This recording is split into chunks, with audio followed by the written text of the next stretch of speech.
앞에서 유다 백성의 미래는 메시아로 인한 영광스러운 구원이 약속되어 있다고 했습니다. 그런데 현실은 미래와 달랐습니다. 현실은 영광스러운 구원은커녕 바벨론에 잡혀가서 고생하는 비참한 그런 상황이었습니다. 자, 믿음의 사람이 이렇게 현실과 미래가 다를 때는 여러분 어떻게 해야겠습니까? 그때는 우리가 미래의 소망을 바라보면서 현실의 어려움을 이겨나가는 것이 믿음의 사람이 할 일이 아닙니까? 그런데 유다 백성은 그렇게 하지를 못했습니다. 여러분 14절 한번 보세요. 오직 시온에 이르기를 여호와께서 나를 버리시며 주께서 나를 잊으셨다 하였거니와. 지금 여기서 시온은 유다 백성을 가르칩니다.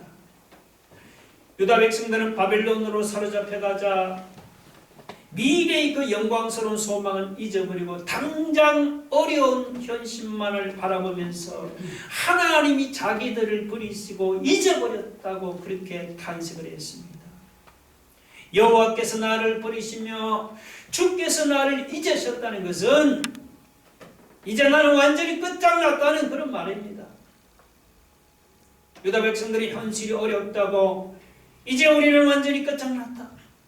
하나님이 우리를 버리시고 완전히 잊어버렸다면서 탄식을 했습니다. 유다 백성만 그런 것이 아닙니다. 사실은 사람이 어려움에 빠지면 누구든지 낙심하게 되어 있고 절망하게 되어 있습니다. 그런데 성경은 여러분 뭐라고 말씀합니까? 성경은 하나님이 정말로 유다 백성을 버리고 잊어버렸다고 그렇게 말씀합니까? 아니죠. 그것과는 정반대로 말씀합니다. 성경은 하나님은 유다 백성을 절대로 버리지를 않고 절대로 잊어버리지를 않는다고 말씀하고 있습니다. 그러면서 한 가지 비유를 들어서 말씀하는데 그것은 바로 어머니와 자식 비유입니다.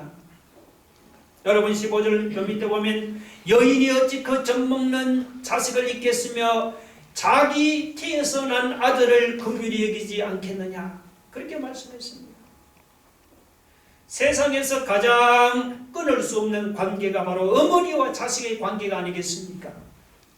혹시라도 자식이 커서 학교로도 다니면은 어머니가 자식을 잊어버릴지 모릅니다. 그러나 피부지 강한 자식이나 여러분 젖먹이 자식은 어머니가 잊을래야 잊을 수가 없잖아요. 물론 요즘은 어떻게 된 일인지 젊은 엄마가 갓난아기를 버리는 일도 심심찮게 일어나고 있습니다.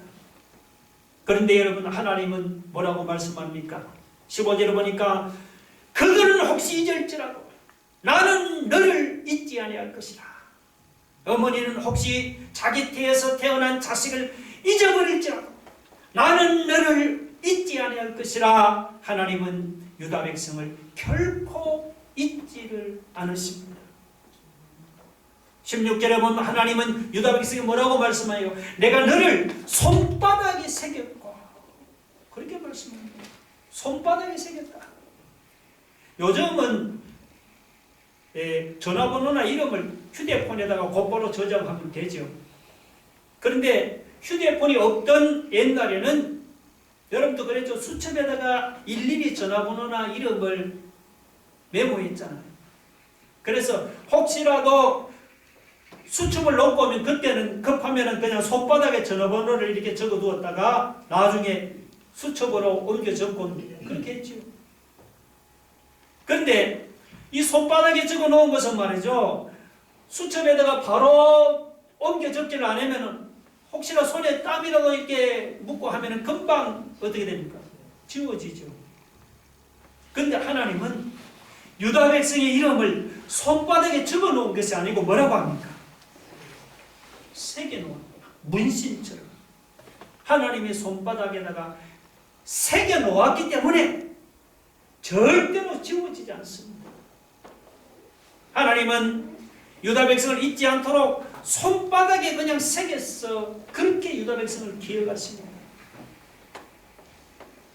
호세아 11장 8절 제가 하는데 이게 나오지를 않아가고 여러분 이건 한번 찾아봅시다. 1266쪽인데요. 구약 1266쪽 호세아 11장 8절을 한번 볼까요? 1266쪽 호세아 11장 8절입니다. 찾았습니까? 1266쪽 호세아 11장 8절을 한번 읽어볼까요?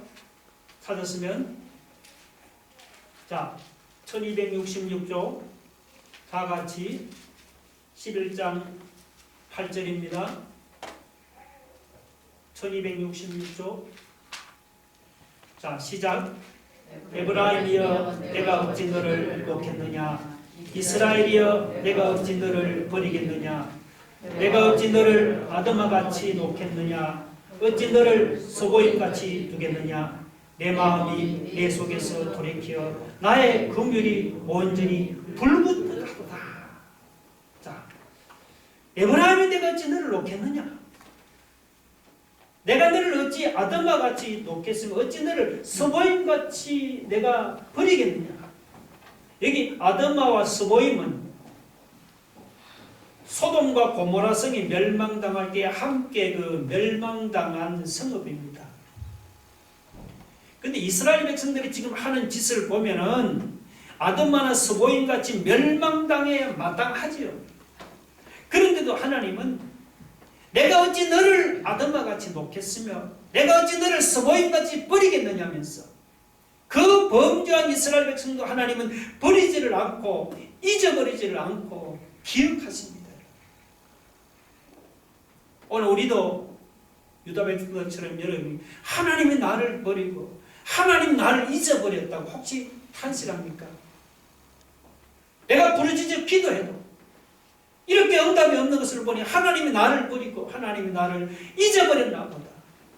이제 내 인생도 이것으로 완전히 끝장이 났다고 여러분 탄식합니까? 천만의 말씀입니다. 여러분, 내가 부르짖어 기도해도 응답이 없다고 하나님이 나를 버린 것이 아닙니다. 내가 어려움을 당한다고 하나님이 나를 기억하지 않고 나를 잊어버린 것이 아니지요. 오늘 16절에 보니까 하나님은 유다 백성의 이름만 손바닥에 새겨서 기억하는 것이 아닙니다. 하나님은 여러분 예수 믿으신 자 한 사람 한 사람의 이름, 오늘 우리 생활에게 여기 나온 여러분의 이름 하나님의 손바닥에 새겨서 기억하십니다. 어머니는 혹시 자기 태에서 난 자식이 잊을지라도 하나님은 예수 믿으신 자를 절대로 잊지 아니하십니다. 비록 신자가 어려움을 당해도 하나님의 신자를 절대로 잊지 아니하시고 하나님의 손바닥에 새겨서 우리 한 사람 한 사람을 기억하시고 보호하실 줄로 믿으시기 바랍니다. 하나님은 유다 백성을 잊지 않고 기억하는 뿐만이 아닙니다. 그 다음 18절로 21절을 보면 하나님은 바벨론에 망한 유다 백성을 다시 회복시키는 분이십니다. 유다 백성의 현실은 바벨론의 침략으로 나라가 망하고 백성들은 바벨론이 다 사로잡혀 갔습니다. 여러분, 이런 상황에서 유다 백성들이 고국으로 다시 돌아온다는 것은 이거는 도무지 불가능해 보이잖아요. 그렇죠? 고국으로 돌아오기는커녕 바벨론 민족의 동아대사의 민족 자체가 없어질 위기에 처해 있습니다. 그런데 하나님은 뭐라고 말씀합니까? 여러분 18절 보세요. 내 눈을 들어 사방을 보라. 그들이 다 모여 내게로 오느니라고 했습니다.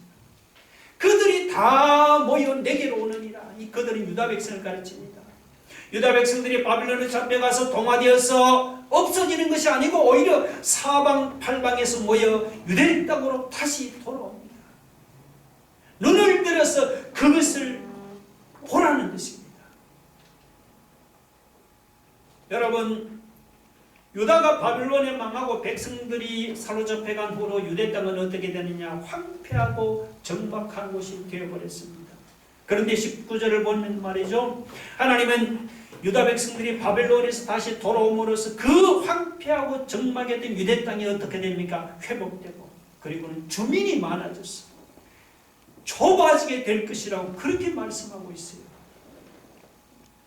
그 밑에 20절 보면 바벨론 침략으로 자식을 잃었을 때 낳은 자녀들이 다시 고국으로 돌아와서는 뭐라고 말합니까? 이곳이 유대 땅이 좁으니까 더 넓은 곳으로 이사가서 살자고 할 정도로 그렇게 주민이 많아진단 말이죠. 유다 백성들은 바벨론이 침략으로 자녀를 잃어버리고 외로이 지내게 되었습니다. 자식만 잃어버린 것이 아니고 자기들은 바벨론으로 사로잡혀 가서 유리 방황하는 그런 비참한 신세가 되었습니다. 그런데도 그들이 21절에 보면요, 바벨론에서 본국으로 돌아와서는 유대 땅이 좁을 정도로 백성이 불어났으니까 놀랄 만한 일이 아닙니까? 그걸 보고는 유다 백성들이 21절에 보니까 놀라갖고는 말이에요. 뭐라고 말합니까? 이들을 누가 양육하였는고? 나는 홀로 남았거늘 도대체 이들은 어디서 생겨났는고? 그렇게 하면서 놀라서 소리쳤습니다. 유다 백성들이 볼 때는 자기들의 민족 자체가 망해서 사라지는 줄로 생각했습니다. 그런데 망해서 사라지는 민족을 어떻게 하나님이 다시 회복시킨 것입니다. 전에는 황폐하고 적막하고 파멸당한 유대 땅을 하나님이 회복해서 사람이 살기에 좁을 만큼 백성이 불어나도록 했으니까 여러분, 이거 놀라운 일이 아니에요. 놀라운 일이죠. 하나님이 이런 분입니다. 하나님이 이처럼 망한 유다 백성을 다시 회복시키는 분이십니다. 물론 이사야가 바라본 이런 환상이 바벨론에서 돌아옴으로써 이게 다 이루어진 것은 아니지요. 이거는 저 멀리 신약시대, 지금 우리 시대에 와서 예수님을 통해서 온전히 이루어졌습니다.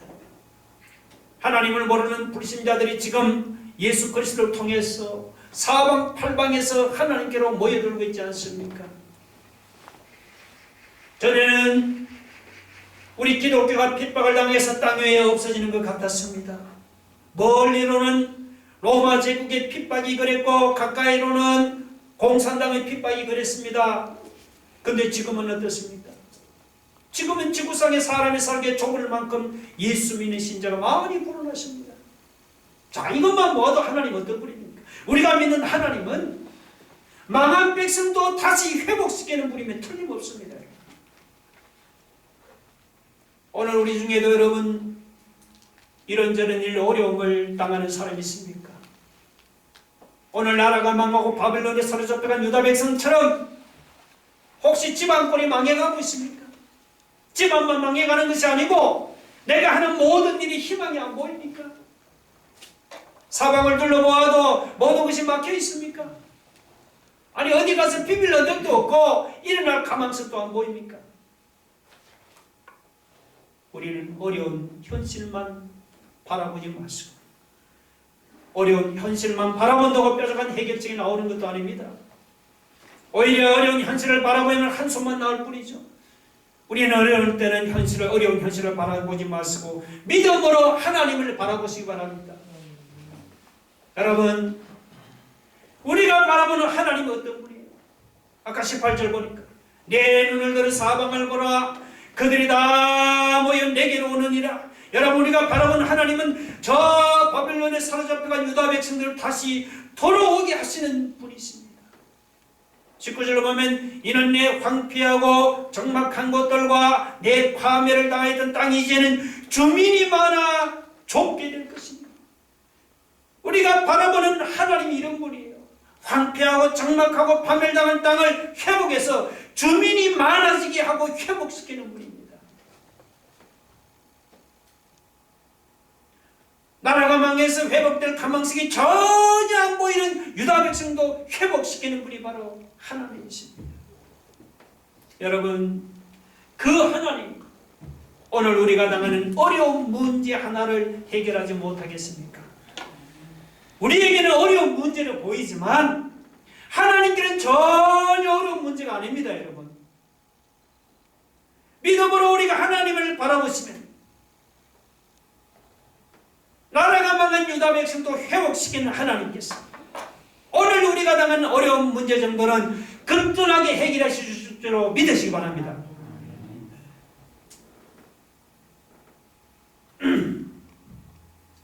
세상에서 어려운 일이 한두 가지가 아니죠. 이제 지금 수능시험이 다가오고 있는데 학생이 수능시험에서 좋은 점수를 얻는 것도 쉬운 일이 아니죠. 그러면 수능시험에서 좋은 점수를 얻어서 대학에 들어갔다고 해도 또 좋은 직장에 들어가는 것도 쉬운 일이 아니잖아요. 특히 요즘같이 경기가 안 좋은 좋은 직장에 들어간다는 게 정말 하늘의 별 따기죠. 뭐 직장에 들어간다고 또 앞길을 보장받는 것도 아니잖아요. 직장에 들어가면 승진하는 게 또 얼마나 어려워요. 그렇다고 막 직장 때려치우고 가게를 열면 장사가 또 잘 됩니까? 가게만 연다고 그냥 매출이 막 쑥쑥쑥 올라갑니까, 여러분? 안 그래도 경기가 안 좋은데. 요즘같이 코로나가 이렇게 기승을 부릴 때 제가 통계를 보니까 가게를 열면 10중 8구는 문을 닫는다고 합니다. 장사가 쉬운 일이 결코 아니죠. 대학 들어가는 것도 힘들고 직장 들어가는 것도 힘들고 장사하는 것도 쉬운 일이 아닙니다. 세상에 쉬운 일이 하나도 없습니다. 근데 저는 어려운 일 중에서 가장 어려운 일을 들려면요, 하나님을 안 믿는 불신자를 하나님께로 돌아오게 하는 것입니다. 제가 이런 말을 하면 여러분이 아니 목사님 그게 뭐 그리 어렵느냐, 혹시라도 그렇게 반문하면 전도를 안 해본 사람이 그렇게 하는 거예요. 실제로 여러분 나가서 한번 전도 한번 해보시면 이 불신자를 정말 하나님께로 돌아오게 하는 것이 얼마나 어렵고 얼마나 힘든 일인지를 전도해보면 절감합니다. 아마 세상에 어렵고 힘든 일이 많겠지만 이 전도만큼 어렵고 힘든 일도 없을 거예요. 여러분 생각해 보세요. 사람은 누구든지 다 죄인이기 때문에 하나님을 알 수도 없고 하나님을 볼 수도 없습니다. 하나님과 의사소통이 전혀 되지는 않아요. 불신자를 보면. 그러니까 세상에 자폐아도 이보다 심한 자폐아가 아마 없을 것입니다. 자, 이렇게 하나님을 전혀 모르는 영적인 자폐아를 하나님께로 데리고 오려고 하니까 얼마나 힘들고 얼마나 어렵겠습니까? 특히 지금 요즘 같은 코로나 시대는 말이죠, 어디 나가서 예수 믿는 신자라고 하면은 말이죠, 괜히 그냥 세상 사람들은 말이죠, 저거 코로나를 접하는 혹시 바이러스라고 대하듯이 말이죠. 저거 코로나 바이러스 아닌가? 이상한 눈빛으로 쳐다보잖아요. 이런 상황에서 어떻게 하나님을 모르는 불신자를 하나님께 인도한다는 것이 얼마나 어려운 일인지 모릅니다. 그런데 하나님은 뭐라고 말씀합니까? 하나님도 우리처럼 불신자를 하나님께 데리고 오는 것이 어렵다고 그렇게 말씀합니까? 오늘 성경은 그렇게 말씀하지 않죠. 보세요. 자, 22절 한번 보세요. 한번 읽어보시다 나가 시작. 주 여호와가 이같이 이르노라. 내가 문 나라를 향하여 나의 손을 들고 민족들을 향하여 나의 기치를 세울 것이다. 그들이 내 아들들을 품에 안고 내 딸들을 어깨에 메고 올 것이라고 했습니다. 자, 이게 무슨 말씀이에요? 여기 문나라라고 해요. 이 문나라는 하나님을 모르는 이방인들이에요. 그래서 하나님이 손을 들고 하나님이 기치를 들면, 이 기치는 뭐냐? 깃발입니다. 깃발. 그러면은 하나님을 모르는 이방인들이 말이에요. 어떻게 합니까? 아들, 딸들을 품에 안고 어깨에 메고 기뻐하면서 하나님께로 돌아온다고 했습니다. 그리고 이 그 밑에 23절을 보니까 이 왕들과 왕비들은 전도를 방해하던 그런 왕들과 왕비들이 말이에요. 도리어 그 불신자들이 양부가 되고 유모가 되어서 불신자들이 하나님께로 돌아오는 것을 도와준다는 것입니다. 하나님이 손을 들고 기침만 넣으면 우리는 한 명을 전도하는 것도 어려운데 말이죠. 하나님을 오는 이방인들이 이렇게 하나님께 돌아오는 일을 믿기지 않은 일이 어떻게 해서 이것이 가능합니까? 오늘 22절에 보니까 하나님께서 내가 문나를 향해 나의 손을 들고 민족들을 향해 나의 기체를 세울 것이라고 했죠. 그러니까 하나님께서 하나님을 모르는 문나를 향해서 손을 들고 하나님이 깃발을 세우니까 하나님을 모르는 이방인들이 구름대같이 하나님께로 돌아오는 놀라운 일이 일어났습니다. 여기서 여러분 이 하나님의 손과 하나님의 깃발은 이거는 보통 손이 아니고 보통 깃발이 아닙니다. 하나님의 손과 하나님의 깃발은 이방인들을 하나님께로 돌아오게 하는 그런 능력의 손이에요. 그런 능력의 깃발인 것입니다. 우리가 영혼을 전달하기 힘들지만 하나님이 능력의 손을 들고 하나님이 능력의 깃발을 세우면 하나님을 모르는 불신자들이 구름대같이 하나님께로 몰려드는 일이 나 세상에서 어렵고 힘든 일도 쉽게 해결되는 것입니다. 그래서 어떻게 됩니까? 23절 끝에 보면 하나님을 바라는 자는 수치를 당하지 않는다 했죠. 나를 바라는 자는 수치를 당하지 아니하리라. 이 수치당하지 않는다는 말은 부끄러움을 당하지 않는다. 혹은 실패하지 않는다. 그런 뜻입니다. 하나님을 바란다는 말 그대로죠. 하나님의 능력의 손과 하나님의 그 능력의 깃발을 우리가 믿음으로 바라보고 소망한다는 그런 말이에요. 여러분, 우리도 세상을 살면서 어려움을 당합니까? 혹은 직장이 없고 장사가 안 돼서 어려움을 당하고, 혹은 몸에 병이 생기고, 내가 하는 일이 뜻대로 안 돼서 어려움을 당하고,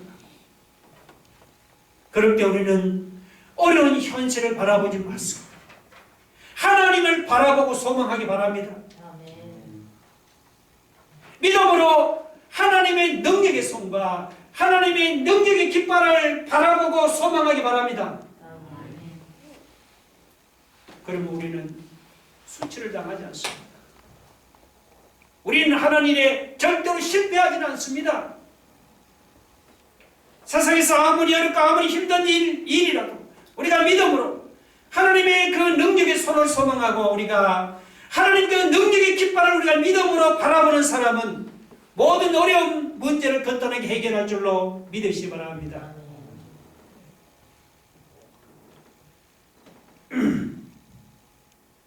자, 여러분, 하나님이 이렇게 강한 손과 강한 깃발로 유다 백성들을 바벨론에서 돌아오게 할 것이라고 그렇게 그들에게 말씀했습니다. 내가 강한 팔과 강한 깃발로 너희들을 돌아오게 할 것이다 했는데도 유다 백성들은 어떡합니까? 그 말씀을 믿었습니까? 안 믿었어요?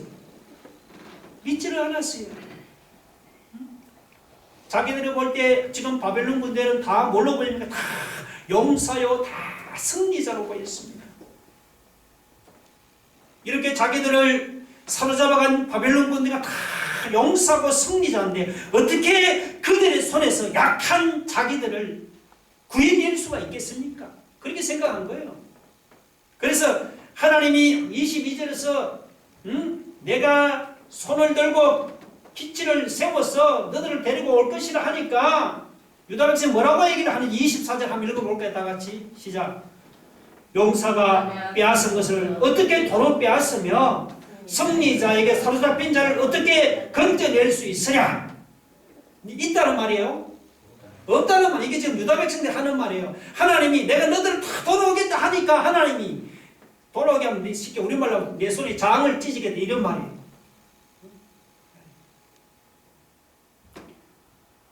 힘센 사람이나 포악한 사람 손에서 누가 포로를 빼올 수 있겠습니까? 유다 백성들이 볼 때는 그 바벨론이 다 용사고 승리자인 그런 바벨론에서 연약한 자기들을 빼앗아서 본국에게 돌아오는 것이 이게 불가능하게 보인 거예요. 그래서 하나님께 이렇게 말, 하나님 도대체 어떻게 그걸 할 수 있겠어요? 근데 하나님은 뭐라고 말씀합니까? 하나님이 그래 불가능하다고 그렇게 말씀했습니까? 아니죠. 천만한 말씀입니다. 여러분 25절 보시 봅시다. 우리 읽어봅시다. 시작. 여호와가 이같이 말하노라. 용사의 포로도 빼앗을 것이요 두려운 자의 빼앗은 것도 건져낼 것이니 이는 내가 너를 대적하는 자를 대적하고 내 자녀를 내가 구원할 것입니다. 할렐루야. 정말 할렐루야 말씀이죠. 여러분 힘없는 유다 백성들이 볼 때는 바빌론이 용사처럼 보이고 그리고 뭔가 승리자로 보여요. 두려운 자로 그렇게 보였습니다. 그런데 하나님은 그 용사의 포로도 빼앗고 그 두려운 자의 빼앗은 것도 하나님이 건져내신다 했습니다. 아무리 강하고 여러분 아무리 두려운 용사라도 하나님이 대전하시면 어떻게 되는 겁니까? 자기가 빼앗은 것을 하나님께 내놓을 수밖에 없는 것입니다. 오늘 그렇게 말씀하고 있습니다. 실제로 하나님이 바빌론을 대적하면은 어떻게 됩니까? 하나님의 백성을 억압하던 바빌론의 내분이 일어났어요. 자기들 스스로 뭐라고 합니까? 자기 살을 먹고 자기 피를 마시며 싸우다가 망하고 마는 거예요. 26절 그 말씀입니다. 내가 너를 보세요. 내가 너를 억압하는 자들에게 너를 억압하는 자들은 유다를 억압하는 바벨론입니다. 그들에게 하나님이 자기의 살을 먹게 하며 세수로에 취함같이 자기의 피에 취하게 하리니. 실제로 역사를 보면요. 이 바사가 바벨론을 침략할 때 그렇게 어떻게 하면 바벨론 안에서 이 말처럼 내란이 일어나 자기들끼리 막 항복하지 말자 이러다가 자기들끼리 싸우다가 망하고 말았습니다. 하나님이 바벨론을 대적하니까 하나님을 억압하는 그 용사같이 보이는 바벨론 안에 내분이 일어나서 그냥 스스로 자기 살을 먹고 자기 피를 마시며 싸우다가 망하고 무너지고 말았단 말이죠. 자, 이걸 봐도 여러분 하나님은 어떤 바벨론보다 강한 분이며 틀림없잖아요. 여러분 믿습니까?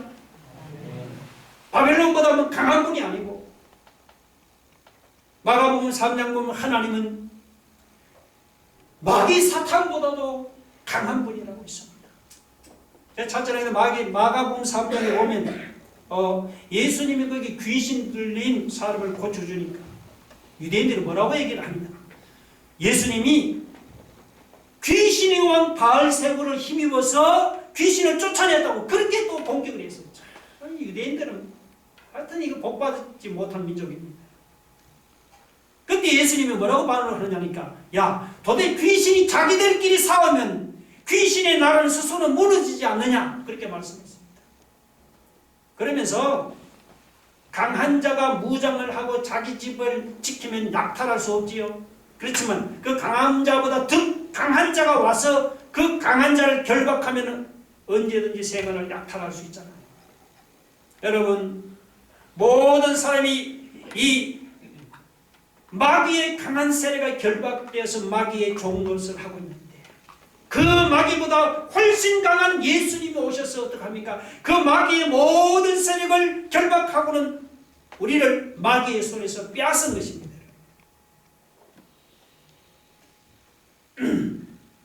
오늘 유다 백성의 현실은 지금 나라가 망하고 바빌론이 사로잡혀 가서 고생하는 상황입니다. 이런 비참한 상황에서 인간적인 눈으로 보면 유다 백성들이 바벨론에서 고국으로 돌아온다는 것은 이건 도무지 불가능한 일입니다.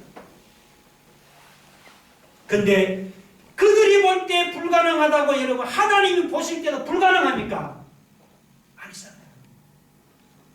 하나님은 어떤 분이라죠? 바벨론보다 강한 분이에요. 하나님은 마귀 사탄보다 강한 분입니다. 바벨론보다 강한 하나님, 마귀 사탄보다 강한 하나님이 오늘 바벨론을 대적하면 어떻게 된다고 했습니까? 아까 25절에 보니까. 그러면 유다 백성들이 볼 때 불가능하게 보이는 일도 가능하게 되는 것입니다. 바벨론이 빼앗아가 유다 백성을 도로 빼앗아서 유다 땅으로 다시 돌아오게 할 수도 있는 거예요. 오늘 우리 중에 여러분 우리보다 강한 사람에게 눌려 살아갑니까?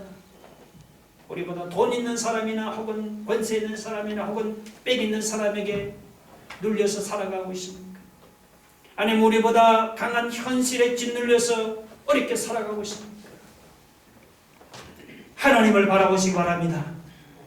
하나님은 바벨론보다 강한 분이시고 하나님은 마귀 사탄보다 강한 분이십니다. 우리는 유다처럼 비록 약할지라도 우리가 믿음으로 하나님을 바라보시면 오늘 바벨론보다 강한 하나님, 우리를 괴롭히는 모든 사람의 소리를 건져주실 줄로 믿으시기 바랍니다. 우리가 처한 현실이 비록 어려울지라도 우리가 믿음으로 하나님을 바라보시면 마귀 사탄보다 강한 하나님께서 오늘 우리를 짓누르는 모든 어려운 현실에서 우리를 건져주실 줄로 믿으시기 바랍니다. 우리 함께 눈을 감고 말씀을 생각하며 여러분 기도하겠습니다.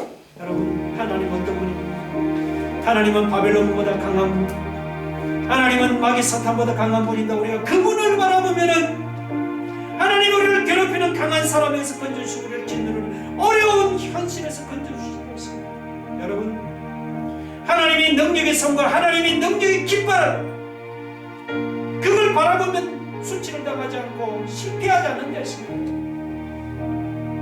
하나님을 바라보면 망한 유다를 회복시키는 하나님께서 오늘 우리가 당하는 어떤 어려운 문제도 거뜬하게 해결해 주신다 했습니다.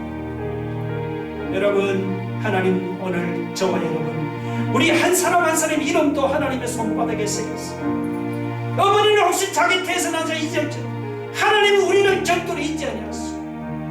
우리가 어려움을 당하는 하나님은 우리를 하나님의 손바닥에 내 이름을 새겨서 잊지 않고 기억하고 보호해주신 그 하나님, 주여 그분께 나와 그분이 도움을 구하니 나를 붙잡아 주시고 축복해 주옵소서. 우리 말씀을 생각하며 통성을 기도하겠습니다. 하나님, 내 이름을 하나님의 손바닥에 새겼어. 하나님 아버지, 잊지 않고 기억하시고 내가 너를 보호하시고 지켜주겠다고 하나님 약속하신 하나님, 하나님 아버지,